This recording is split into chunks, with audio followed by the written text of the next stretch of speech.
Well everyone, it's time for us to go ahead and do a quick little comparison between the iPad 10 that just came out and the iPad Air 4 that has been out since 2020. Now there's so many similarities between these two iPads. I've already pre-ordered the iPad 10, it's going to be coming in very soon, but I will tell you, once I go and get my hands on it, it'll be kind of familiar because the iPad Air 4 is very similar to it. So on the outside, they both have 10.9-inch liquid retina displays. They both support True Tone as well, but the iPad Air 4 came out in 2020. You can probably find this thing for the same price, if not probably a little bit cheaper than what the iPad 10th generation is currently being sold for. Now I'll also say maybe the display on the iPad Air 4 is going to be a little bit better. You also had more color selections in terms of numbers you can choose from on the iPad Air 4 than on the iPad 10. So that's another kind of interesting thing between these two iPads. Now, they both have similar designs, no home buttons on either one of these, flat sides on both, and USB-C ports on the bottom. But the interesting thing is the iPad 10 doesn't have Apple Pencil 2 support, they actually support Apple Pencil 1. So you have to go and plug in the little bottom thing on the USB-C port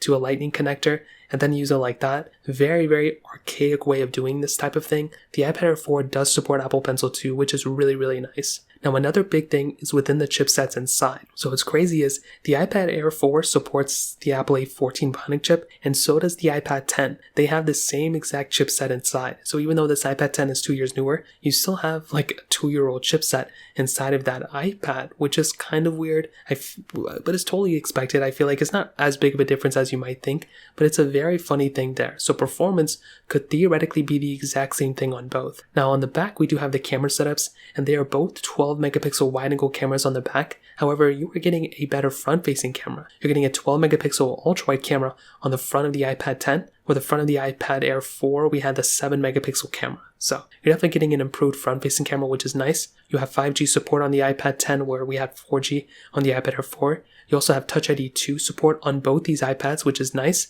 And we also get storage up to 256 gigabytes. So that might be another advantage for this type of iPad, where you're getting the same amount of storage, you're getting Touch ID, and you're getting 5G on the iPad 10. The big difference here though, and the annoying thing, is the Apple Pencil 1 support on the iPad 10. If they just gave us Apple Pencil 2, I think a lot of that criticism will probably not be there. But it's a very weird thing Apple did in this specific situation. So that kind of covers it up. If you have any other thoughts or questions, then let me know in the comment section below. Hit the like button, that will mean so much, but definitely hit that subscribe button. More importantly than everything else, I love every single one of you guys. Hopefully I'll catch you guys in the next video. Peace out till then.